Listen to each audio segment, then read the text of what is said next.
Welcome to Motivate You, the Winner Circle here on thisis50.com. I am your host, June Archer, and today my lovely guest is an amazing young lady. I have seen her at the beginning of this journey, and when I tell you that when you put the hard work in and you are relentless in pursuing your dreams and you are passionate about pursuing your dreams, he just puts things in your way to let you know along the way that you're going to be there. But if you just show up, you will reach those dreams. So please welcome to the show, Miss Laila Odom. Laila, how you doing today? Hi, June. Thank you so much for having me. I am excited to have you. Super proud of you. We were talking backstage just about the journey and the humble beginnings, and just to see your rise in not just an actress, but producing, and writing. How and when did you catch the bug to want to get into acting? Oh, I started acting as a kid, and I never wanted to do anything else. Sometimes people are like, I wanted to be a teacher. I never wanted to do that. I only wanted to act.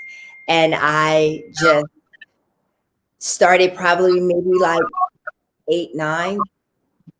So it's been some. No, and you've been steady on this journey. Has there been any roadblocks that let you know that, you know what, I know I can do this? Because sometimes as an actress, you come up against a lot of no's, right? You come up with, we're not going to push the green light on this.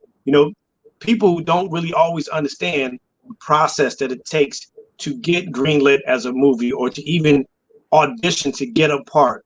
Has there been a pivotal moment where you said, you know what, I want to do this. This obstacle is tough, but I know that I am capable of making this happen? I think honestly, you should be grateful when you get an audition, right? So let's take it in steps. You should be grateful to get an audition because it's so many people submitting, so many agencies, managers submitting, that if you got an audition, like, cool, callback, amazing, producer session, dope. It's stages and it's steps. So as you go through each step, you're getting closer to the role. Now, what people fail to realize is that you don't know if the movie is going to be shelved. You don't know what happens next. So I think that's the thing of, like, there is a lot of rejection, but at the same time, if this is something that you want and that you love, you gotta, this is when you see what you're made of. You understand what I'm saying? It's like, you're not going to get a yes all the time.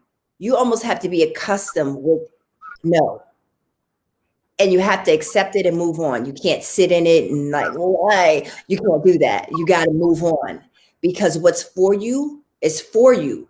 It's for you. You know what I mean? Like, so people have to understand that it takes some time. It takes some falling on your face and getting back up. Like, I think a lot of times people think that things should just come to them because they're attractive, or should just come to them because you have to put some work in.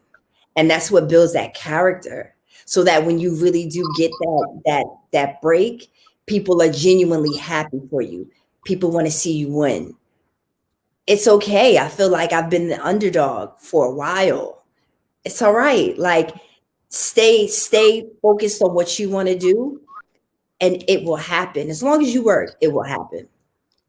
And that tenacity is what allows you to appreciate the small wins. So let's talk about the small wins right now. Let's talk about For the Love of Jason. Let's talk about the Bobby DeBarge story. Great projects. How was it working on the Bobby DeBarge story? Because that, for those of us who love the DeBarge family and the music, I'm certain just being surrounded by the music and the story had to be a blessing. How was it working on that project? That project was amazing. I was who cast me was George Pierre out of Atlanta, and I love George. And I remember I sent him an email, and I was like, when I was growing up, this is after the fact, but people would say, like, some of my uncles, like, oh, they look like the DeBarge, some of my uncles. And I heard that like later on in life. I didn't know what it meant. I learned so much from being on that movie about that family, what they went through, and me playing Terry DeBarge. I married into that family, and I was able to play another character that's alive. I met Terry, and I love Terry. Like, it was amazing to be able to have that experience. And you want to talk about just a musically gifted family? The DeBarge story is definitely like, so many of them, they all can sing, they're all beautiful. Like, I was really, really happy to be a part of that film. And it was amazing. I love For the Love of Jason was another one. Tell me about that project, because these are the small wins, Laila. Because we get ready to get through it. You know, tell us about that project. So For the Love of Jason, my friend Trell, that's his show, so he produced it. I want to give you a cheat code. Like, he kind of based the character on me. Okay. So for that one, there wasn't a audition process.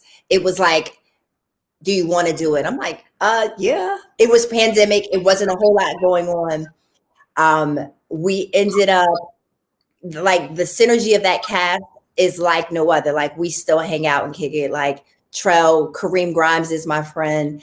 BJ Britt, we're all very, very cool. And it was just something that like felt right. Like, it felt like a big win. It didn't feel like a small win. It felt like a big win, because it was like, when you get to be yourself, but be like the yourself to the maximum. Like, I'm not like that every day. I would burn out.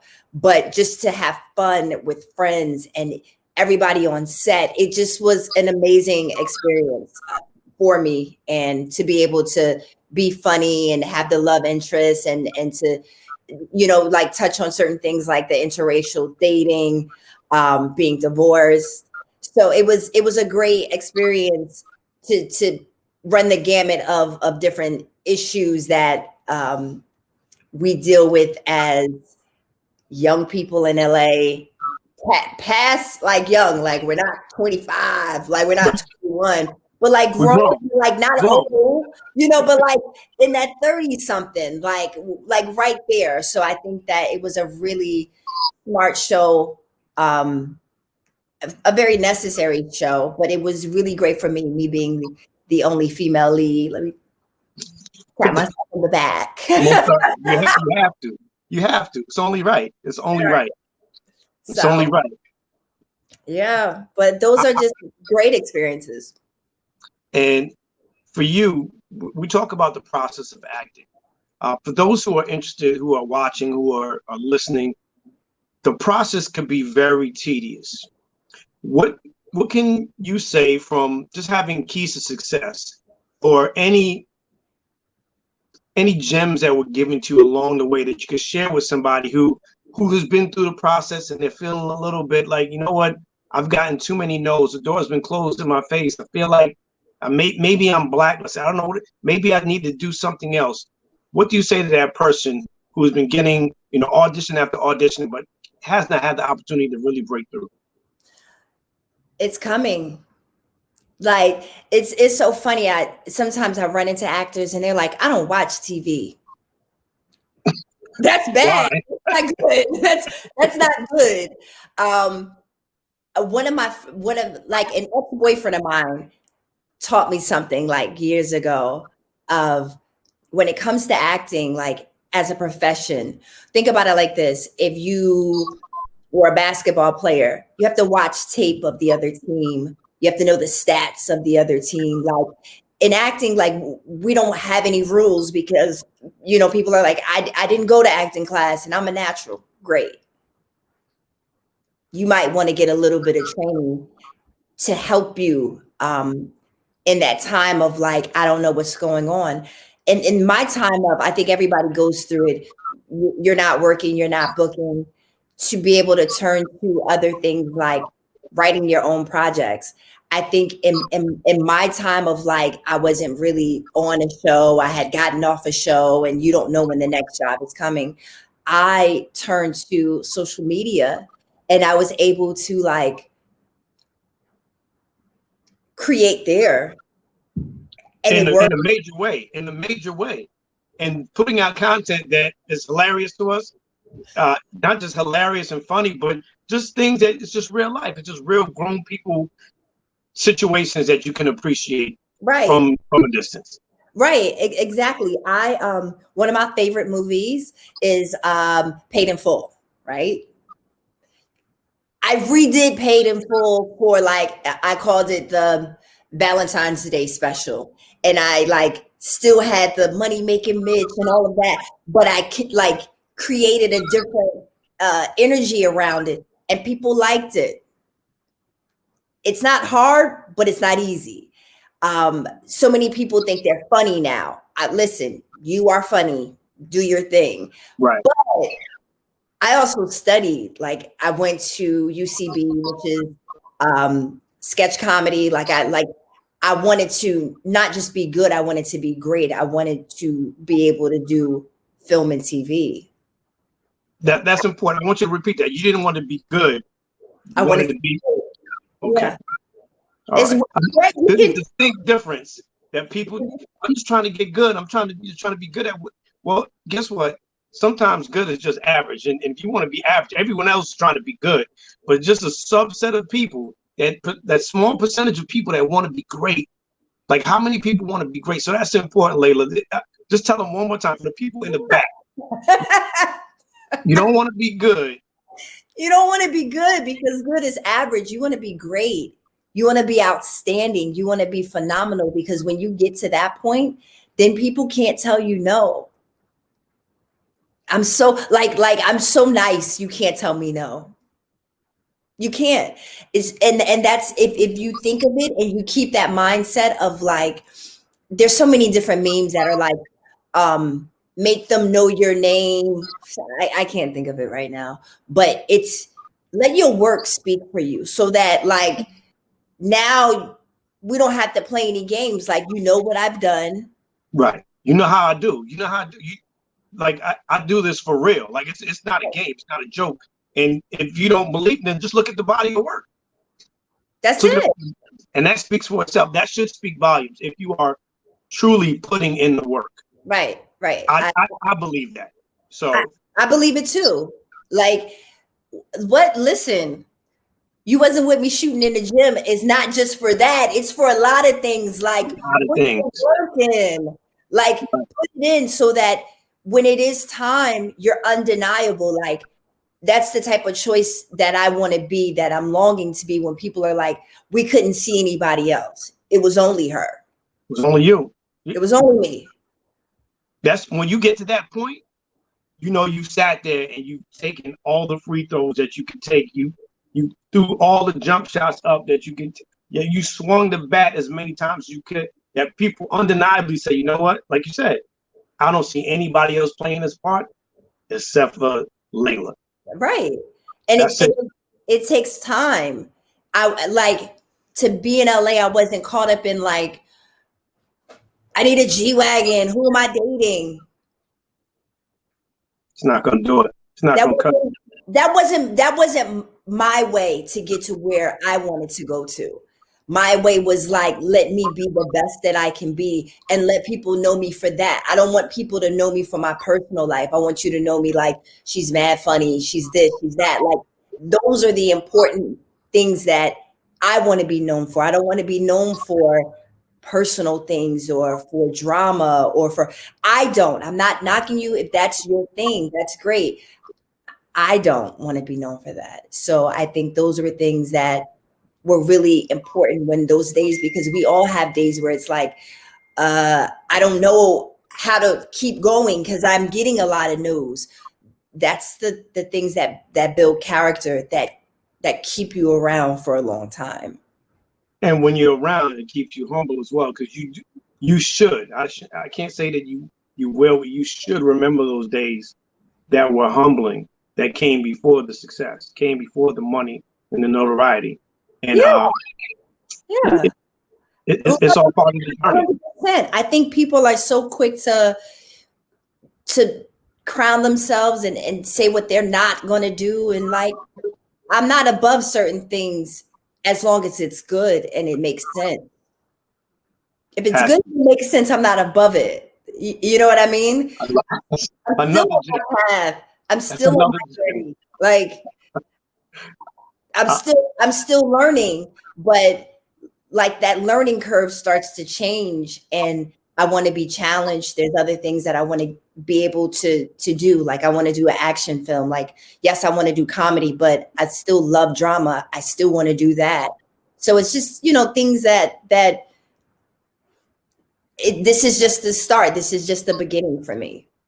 How much time have you spent in comedy clubs to kind of get that timing as well? Because going able to watch and see, you know, some of your peers or some of the greats do it, sometimes is a learning. Like you said, it's watching film tape, it's studying what's out there, learning timing, you know, getting that opportunity to say, you know, wow, I should try that in my own, you know, sketch routine or whatever I'm acting, add that piece to it. How much time did you spend in the comedy clubs to kind of get that perspective and some of that?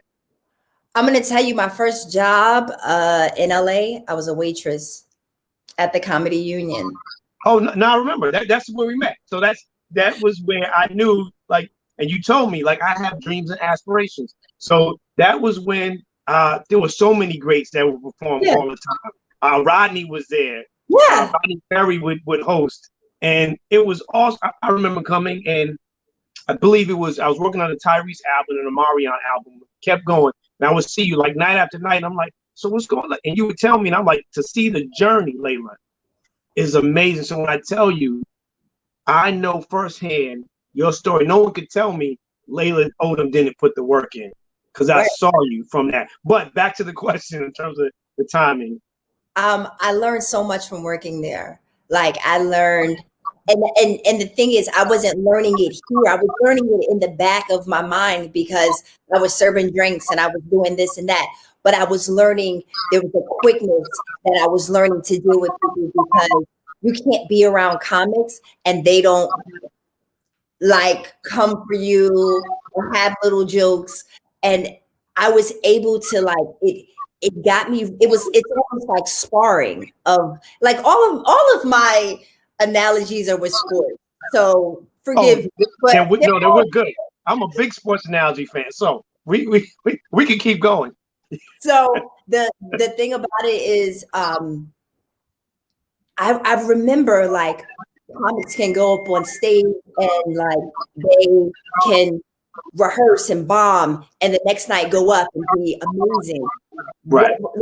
Wow. But I was learning timing and I was learning how to put things together. I didn't even know until it was like I started doing sketches and it was like I don't know where I know this from, but I know it. And then I would apply it.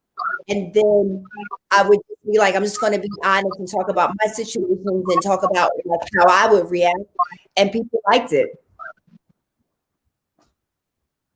Well, that's simple. It's that simple. It's really that simple. So now let's fast forward a little bit. You are now, and I'm excited about this project for you. You are now playing in the Salt and Pepper biopic. This is iconic. I don't even know how long it has taken you to wear it, to be able to bask in it. We're talking about two women who broke the barrier, who did some amazing things as female rap artists, and you now have the opportunity through your talent to tell their story. How does that feel? It's amazing. And like honestly, when you think about where we are now with like female rap artists and how far they're going and how much they're celebrated right now, it is impossible for you not to pay homage to the ladies that started it. Period. This is the best time to do it right now. Like we're home, but we're seeing Meg Thee Stallions and Cardi B's and we're seeing so many different artists, but you got to look back because you have to know where you come from to know where you're going. So look at these two women and how they started. I didn't even realize how gifted they were until I'm really like in the script, like, oh, you guys produced that? Oh, you wrote that? Oh, wow. Crazy. So Crazy. no, it is. But I'm going to tell you a little like something crazy. So when I was doing Vine and Instagram and all of that, I used to work with someone by the name of Woody the Great. So Woody the Great ended up booking Bobby Brown, New Edition. That was his first role. So that's my friend. I would like, let's run lines, let's do whatever. Got to set one day. I went down to set to like support and to coach a little bit. The writer, I see the writer, we're talking, I'm like, that's amazing. As an actor, you want to be able to act and then like bring other skills and talents that you have to a role. That writer is the writer for Salt and Pepper. Do you see how like sometimes you say things and you manifest things you don't even realize? If you don't preach, I'm just saying, like, okay, all right. So let's stick a pin right here, right? How important is it when you're in those environments, in that situation, or there's a platform? Because I talk about this. I have a course that's coming out about networking, the definitive art of networking. How important is it to be in that moment, to one, give off a vibe that someone would even want to approach you, or to be intuitive to say, let me ask a question, let me listen, let me say hello, let me exchange pleasantries. How important is it, Laila? Because that's important, because some people will look at the hard work and not realize that there are blessings in between it that you miss if you just focus on just doing the hard work and not really going out, rubbing elbows, shaking hands, and kissing babies. Take us to that moment and talk about how important networking is. It's very important to network correctly. Correctly. Like, don't get me wrong. I've been out, like one of the first things when I moved here, I saw one of the weigh-ins, right? Like I didn't know which one it was, but I like ran up on him. I was like, hey, listen, I'm funny, I'm this. And he was like, chill. You're doing too much. And I was like, no, but da-da-da. And a few years later, I was on a show called My Crazy Roommate, and Greg Wayans is on the show. Everything, like, we don't even realize sometimes that it might not happen right then and there, but it will happen. The universe is funny like that. The universe is funny like that. Completely. And the thing is, it's like, say what you want and work in that. I never veered off the course, because it's going to be times it's going to get dry, it's going to get lonely, it's going to get all of those things. Stay the course. And when you network, don't get me wrong, networking it happens after hours, it happens at a club, but just remember how someone meets you. Put your best foot forward. Don't like, get me wrong. I understand you might go out like certain nights. I'm not here to talk about whatever. I'm here to have fun. Cool. But I got to a place where that line between business and personal just was blurred. And it just was like, I am going to, whoever I meet, I might meet somebody in the airport. I might meet somebody at church. Like, prime example, where I work out. Devon Franklin works there. People see you, and when you're about what you're about, people notice it. You don't have to like do anything extra. Like, people are like, I see you. I see you working out. I see you, like, you're funny. Like, what's up with you? Let me tell you. Let me tell you my goals. Let me tell you what I want, because you're telling the universe what you want. Let me tell you what I want. Yeah. Don't talk about what you don't want. Talk about what you want.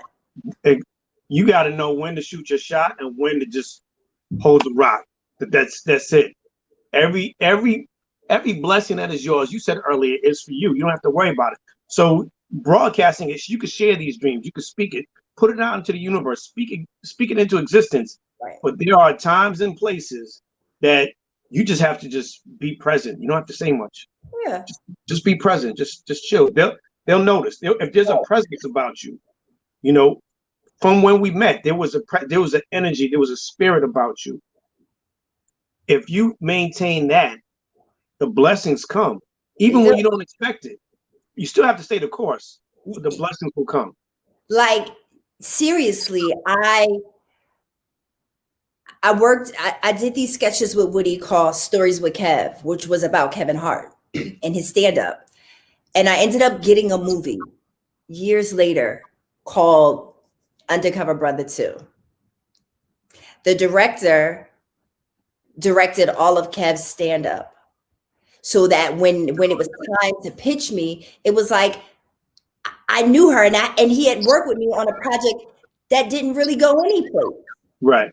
You never know when you meet somebody again. You never know when you're reintroduced or people remember. So just put your best foot forward, even if it's like, oh, I wasn't, because so many people are like, I need the bag. You'll get it, but be good, be great, so that when you get it, it's amazing. Don't be average. Don't do that, because you won't stand out. And worry about the money. Like, I'm not saying don't worry about it. Right. But keep it in perspective of what you have going on. It will happen and all those great things. But I've put in so much work. Sometimes when I meet people, I forget. Oh, I saw you in something. I'm like, I did that a million years ago. Right. I always work with the idea of let me do the best that I can do. So I'm so grateful. I'm so humble to be where I am now. And this feels like the beginning of my career. Oh, yeah. It's not. It's not, but it's not, but it feels like it. There's so many blessings to come. Tell me about the Salt and Pepper biopic. What can we expect from this biopic?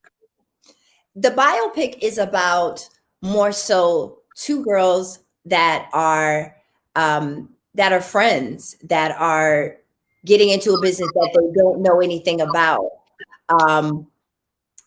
That's what it's about. Of course, iconic moments like the Push It video and Shoop, but it also goes into their personal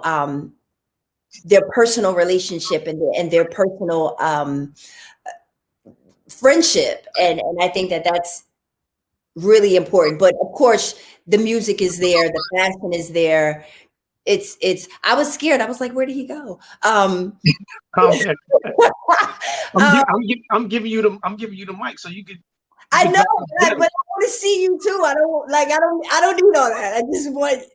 So, but it's such a beautiful story, directed by Mario Van Peebles, who is like royalty when it comes to like Black Hollywood and things like that. Just an amazing opportunity. I'm so humble. I'm so grateful to be a part of it, honestly. I was going to ask you how it is working with Mario like that. That had to be, I mean, he has been doing this. You just said it, royalty. That is exactly what he is for people who really love music and yes. television entertainment. I can only imagine. I can't imagine what it is working. Like to me, he's like my Quincy Jones, right?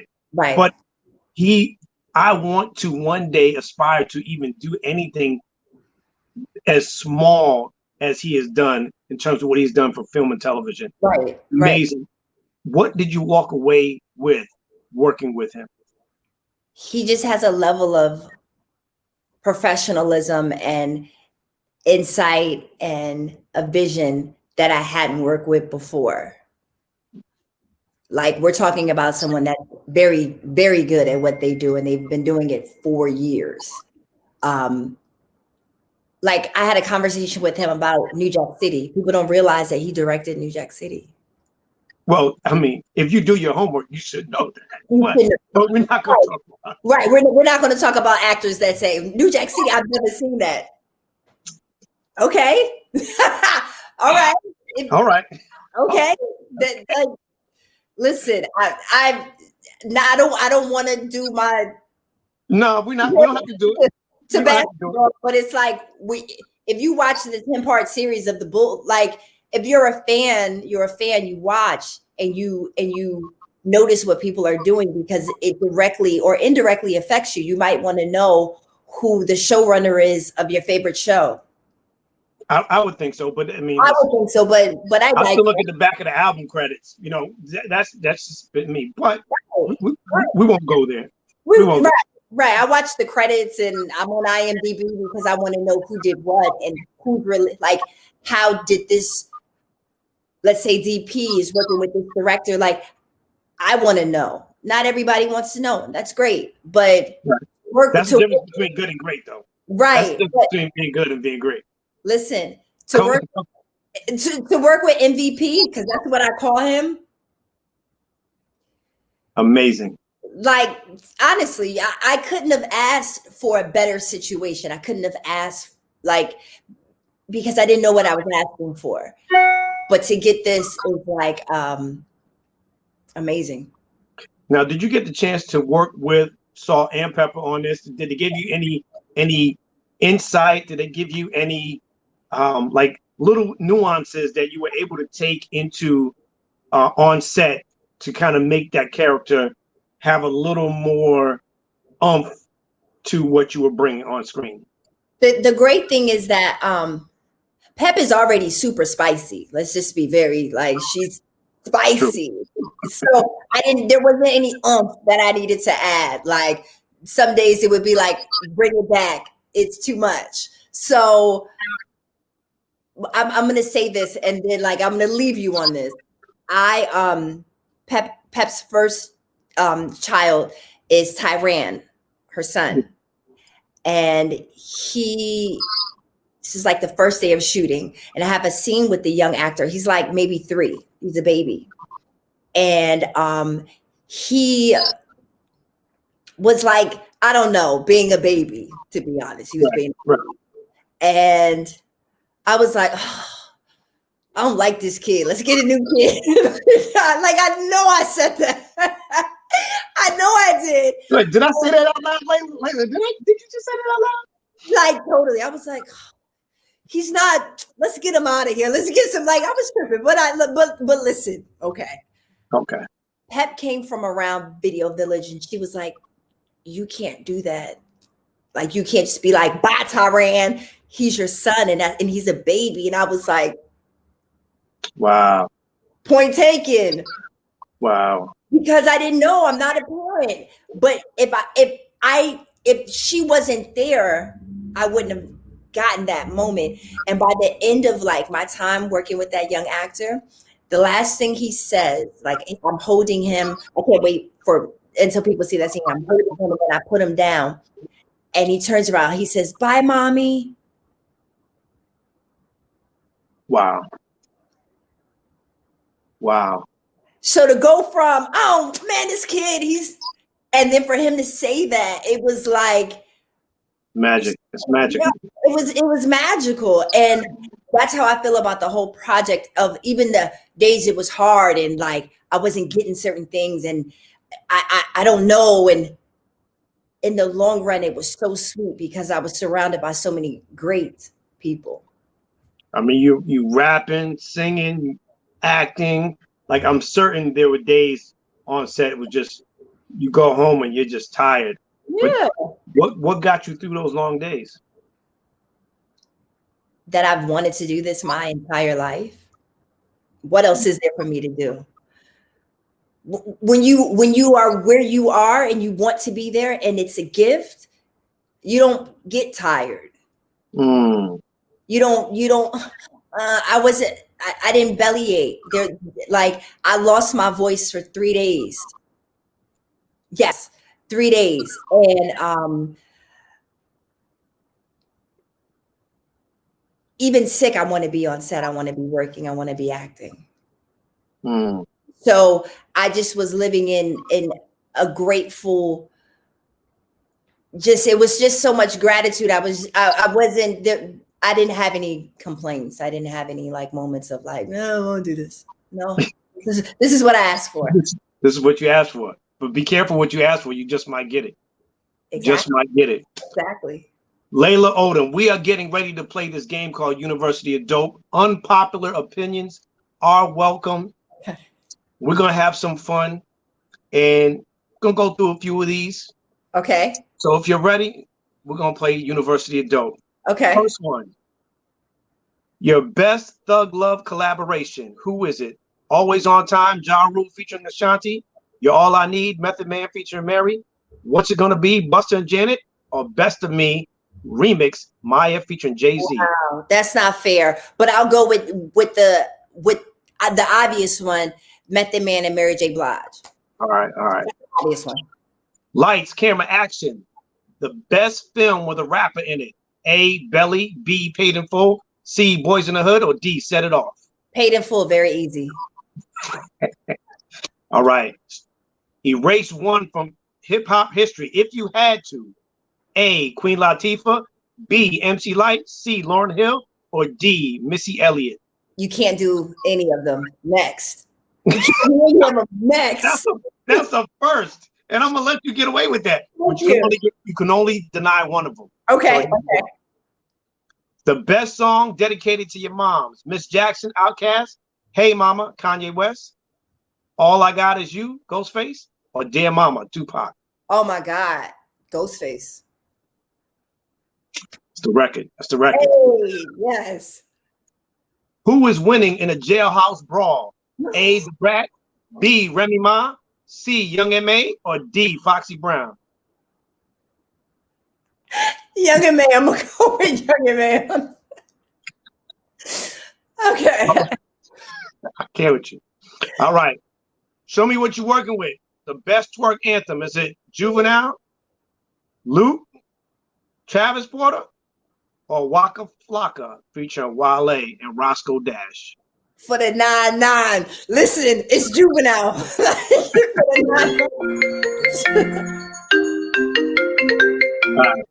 Yes. I'm sorry. Oh, did I lose? Best rap group from the following. A, Cypress Hill. Okay. B, The Roots. C, Slum Village. Or D, Salt and Pepper? Salt and Pepper, moving on. All right. Stay Woke. The best politically conscious songs. Is it Fight the Power, Public Enemy, F the Police, NWA, Hip Hop by Dead Prez, or Umi Says, Most Def? I'm gonna go with Fight the Power. All right. Would you take $75,000 or tickets to the Rock Nation brunch? I'm gonna take the 75. I'm gonna take 75. Like, right.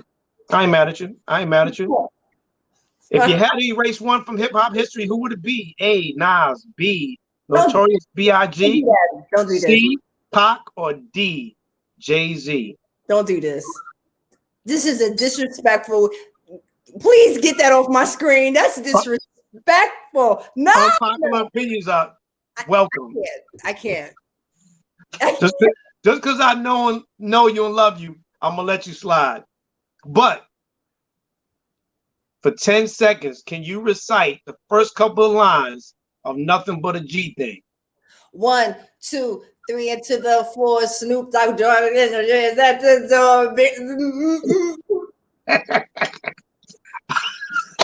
Laila Odom, thank you so much for playing University of Dope. I want to ask you this. Music is a soundtrack to our lives. What song best represents your journey up to this point, or which artist inspires you the most through their music? Ooh. Destiny's Child, So Good is how I feel, like, for real. But artist-wise, there's so many. It's hard to say. You know what I mean? It's hard to say.